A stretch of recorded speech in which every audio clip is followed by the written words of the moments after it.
Assalamualaikum warahmatullahi wabarakatuh. Selamat pagi, siang, sore kepada Ibu Ika Sukmawati SPD MPD selaku pengampu mata kuliah Biologi Sel, dan salam berbahagia juga untuk teman-teman khususnya pada kelas 03. Kami dari kelompok 5 mata kuliah Biologi Sel, kelas 03 izin untuk mempresentasikan hasil diskusi dari kelompok kami yang berjudul Kompleks Golgi dan Lisosom. Di mana anggota dari kelompok kami itu ada saya sendiri, Nabila Nur Sakitri, dan rekan saya, Mbak Odelia Putri Tagina.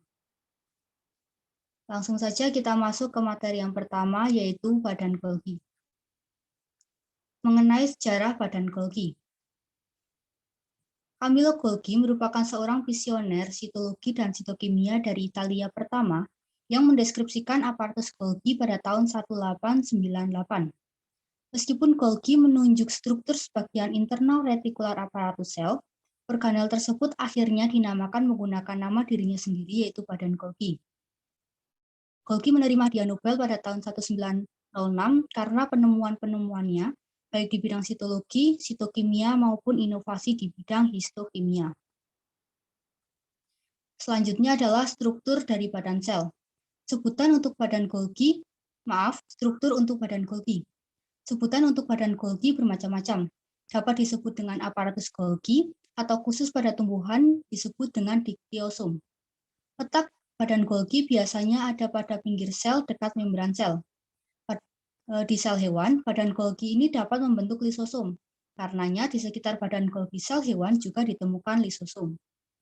Bentuk badan Golgi secara garis besar seperti kantong atau lumen, atau cakram putih yang disebut dengan siterna. Kantong badan Golgi juga dapat lepas yang nantinya akan membentuk kantong-kantong kecil yang disebut dengan vesikel. Vesikel ini ada dua macam, yaitu ada vesikel transfer untuk mentransfer protein dari badan Golgi ke lisosom, dan vesikel sekretoris, yaitu untuk melepaskan protein atau molekul lain. Lanjutannya, siterna yang sedang tumbuh berada pada posisi terbawah dengan pinggiran kantong yang mulai menggelembung disebut dengan permukaan cis. Pengertian lebih lanjut dari badan Golgi ini ialah bagian sel yang hampir mirip dengan retikulum endoplasma. Hanya saja pada badan Golgi ini sendiri terdiri dari berlapis ruang yang ditutup oleh membran. Badan Golgi ini mempunyai dua bagian, yaitu bagian cis dan bagian trans. Bagian cis ini bisa atau dapat menerima vesikel yang pada umumnya berasal dari rek atau kita sebut retikulum endoplasma kasar. Vesikel ini kemudian diserap ke ruang-ruang yang terdapat dalam badan Golgi, serta isi dari vesikel ini akan diproses guna penyempurnaan serta sebagiannya. Pada badan Golgi sendiri terdapat beberapa gelembung, antara lain yang pertama adalah sakula, yang merupakan gelembung yang berbentuk gepeng seperti cakram, tersusun secara bertumpuk-tumpuk yang masing-masing itu dipisahkan oleh adanya celah sempit. Lalu yang kedua ada vesikel rectoris, yang merupakan suatu gelembung yang ada pada bagian sakula, terdapat di bagian tepi. Lalu yang terakhir ada mikrovesikel, berasal dari suatu rek atau retikulum endoplasma kasar yang dilepaskan tetapi telah kehilangan butiran dari kromosomnya, yang nantinya mikrovesikel ini pada akhirnya akan bergabung dengan sakula.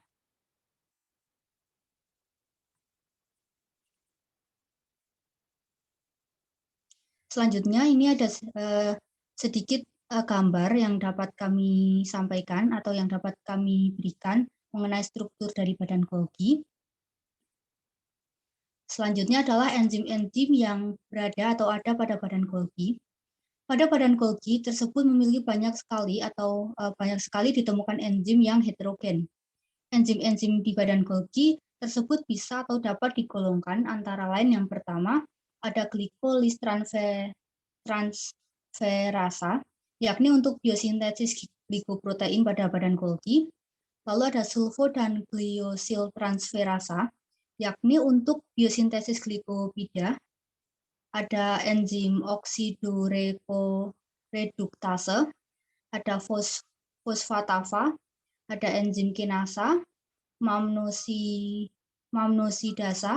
transferasa untuk sintesis fosfolidasa tadi, dan yang terakhir ada fosfolipasa.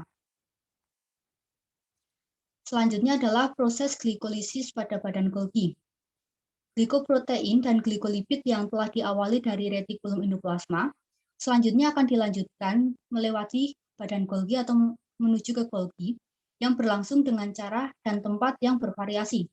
Pengemasan glikoprotein dan glikolipid dapat terjadi hanya di RE saja, diawali dari retikulum endoplasma untuk kemudian dilanjutkan ke Golgi atau hanya terjadi di Golgi saja.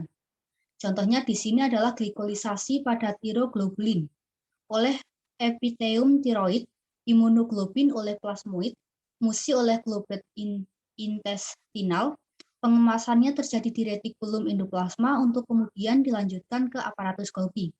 Sedangkan glikolisasi protokolagen di fibroblas, lipoprotein, plasmatik oleh hepatosit, sintesis pektin dan hemiselulosa hanya terjadi di aparatus Golgi. Selanjutnya ada beberapa fungsi dari badan Golgi. Yang pertama adalah untuk memilih protein, yaitu untuk berbagai lokasi ke dalam sel. Protein yang ditunjukkan untuk granular sekresi, lisosom, dan membran plasma dikirimkan ke cis ke badan Golgi sepanjang adanya kelebihan protein membran retikulum endoplasma. Protein retikulum endoplasma diyakini kembali ke retikulum endoplasma oleh pembuluh kecil yang dibebaskan dari cis. Lalu yang kedua, untuk memproses kembali komponen-komponen membran plasma yang telah memasuki sitosol selama endositosis. Komponen-komponen membran yang memasuki badan Golgi menyusun endositosis dapat diproses dan digunakan kembali ke dalam sekresi dalam pembentukan lisosom atau dapat perbaikannya atau dalam perbaikan membran plasma itu sendiri. Lalu yang ketiga untuk membantu proses biosintesis glikoprotein serta glikopida. Glikoprotein ini merupakan bahan utama di dalam proses sekresi segala macam kelenjar, baik kelenjar ekstrosin atau juga kelenjar endokrin. Glikoprotein ini juga merupakan substansi dasar intraseluler, serta merupakan suatu komponen penyusun dari membran sel. Lalu yang keempat, fungsi dari badan Golgi itu dapat membentuk dinding sel pada tumbuhan, tempat untuk memodifikasi protein, untuk menyortir semua atau memaketkan molekul-molekul ke sekresi sel, dan untuk membentuk lisosom itu sendiri. Selanjutnya yang kedua ada lisosom yang akan dijelaskan oleh rekan saya, Mbak Odelia. Ya, kemudian yang kedua yaitu adalah lisosom.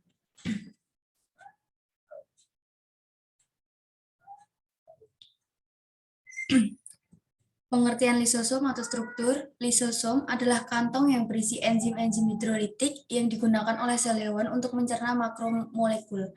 Lisosom berbentuk bulat seperti bola. Lisosom mengandung enzim-enzim yang berfungsi untuk mencernakan bahan makanan yang masuk ke dalam sel. Lisosom dihasilkan oleh retikulum endoplasma kasar dan badan Golgi. Lisosom berisi enzim-enzim hidrolitik seperti protease, nuklease, glikosidase, lipase, dan fosfatase. Enzim-enzim ini dibuat oleh ribosom yang menempel pada retikulum endoplasma. Lisosom juga berfungsi merusak bakteri jahat dan menghancurkan organel yang rusak. Lisosom hanya punya selapis membran. Di bagian membran lisosom terdapat jalur keluar masuknya protein atau protein transport.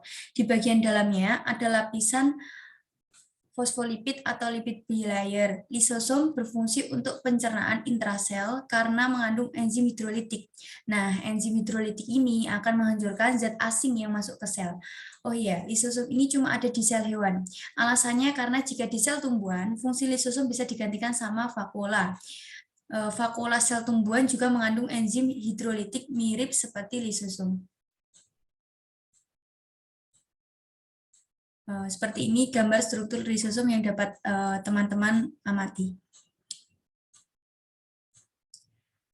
Kemudian, enzim-enzim pada lisosom. Pada lisosom terdapat enzim hidrolitik. Pada enzim hidrolitik ini tersendiri terdapat berbagai enzim lainnya seperti enzim fosfatase yang merupakan enzim yang paling mendominasi pada lisosom. Contoh enzim fosfatase yaitu asid fosfatase bersubstrat fosfomonoesterus dan asid fosfodiesterase bersubstrat fosfodiesters. Yang kedua, ada enzim nuklease, yaitu enzim yang terdiri dari asid ribonuklease bersubstrat RNA dan asid deoksiribonuklease binuklease bersubstrat DNA. Yang ketiga ada enzim protease, yaitu enzim yang terdiri dari catepsin bersubstrat protein, enzim peptidase bersubstrat peptida, dan kolagenase bersubstrat kolagen.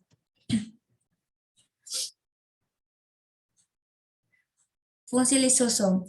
Fungsi lisosom pada tubuh manusia. Pertama, mencerna cadangan makanan apabila terjadi kekurangan makanan. Yang kedua, mencerna makanan hasil fagositosis dan pinositosis. Yang ketiga, sebagai autolisis, yaitu lisosom bisa menghancurkan sebuah organel sel yang rusak dalam keadaan fisiologis tertentu pada jaringan tubuh yang disebut dengan autofagi. Yang keempat, menetralkan zat yang sifatnya karsinogen, yaitu zat yang menyebabkan kanker. Yang kelima, menghancurkan zat yang terdapat di luar sel.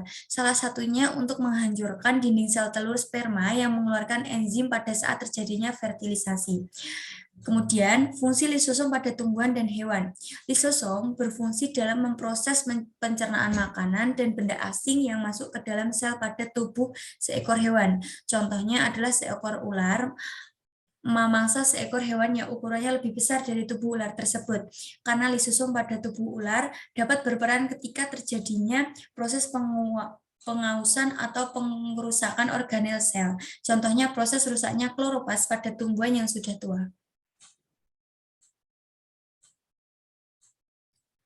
Pencernaan pada lisosom. Proses pencernaan yang terjadi secara enzimatis di lisosom terdiri dari berbagai macam tergantung dari jenis dan asal bahan yang akan dicerna. Bila bahan yang dicerna berasal dari luar sel, proses pencernaan disebut heterofagi. Sedangkan bila bahannya berasal dari dalam, disebut autofagi. Lisosom mencerna materi yang dimasukkan ke dalam sel dan mendaur ulang materi dari pembuangan intraseluler. Selama fagositosis, sel mengurung makanan dalam vakuola dengan membran yang terlepas secara internal dari membran plasma. Vakuola makanan bergabung dengan lisosom dan enzim hidrolitik mencerna makanan tersebut. Setelah hidrolisis, gula sederhana, asam amino, dan monomer lain melewati membran lisosom untuk menuju ke dalam sitosol sebagai nutrit untuk sel tersebut. Lanjutan, proses pencernaan heterofagi terjadi dengan jalan endositosis. Artinya, bahan yang berasal dari luar akan masuk ke dalam sel dengan jalan endositosis membentuk endosom. Endosom akan melebur dengan lisosom primer sehingga enzim lisosom akan berkontrak langsung dengan bahan yang akan dicerna. Proses pencernaan berlangsung terbentuklah lisosom sekunder. Kemudian sisa pencernaan akan dikeluarkan dari sel dengan cara eksositosis. Pada pencernaan autofagi berbeda dengan heterofagi. Pada pencernaan autofagi ini, bahan yang menjadi substrat berasal dari komponen sel itu sendiri. Mekanismenya dimulai dengan kegiatan sebuah sistem retikulum endoplasma yang akan melengkung dan menggiling sebagai sitoplasma yang padanya terdapat berbagai bahan macam organel dan insklusi. Setelah terbentuk vesikel, maka enzim akan segera dicurahkan sehingga terjadi autolisosoma yang akan menghasilkan badan-badan residu yang akan dikeluarkan dari sel tersebut. Seperti ini, ada gambar yang dapat kami sampaikan, bisa teman-teman amati.